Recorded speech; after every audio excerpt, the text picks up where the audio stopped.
Okay, so this is a cleaned area that I already did, but you can see in between this is a non-cleaned area, this is a cleaned area. This is paint. This is a dry napkin. I just want to show you guys that with a dry napkin, this paint does not come off. A lot of elbow grease in that. It's not coming off. Now, I'm going to take one of the take-off wipes really quick and kind of saturate the area. This is overspray from a spray gun.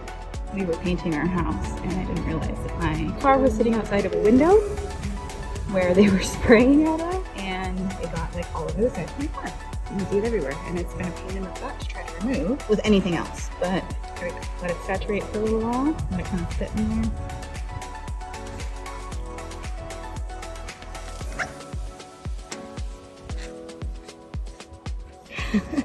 Like, the ease of removing that is so amazing. And you guys saw, like, I was putting a lot of elbow grease into that to try to get these little pieces off, but it was not. So anywhere that I saturated, all of that paint came off. They like kind of dry stick on, which is fine, because that'll come off on like the next wash. Amazing.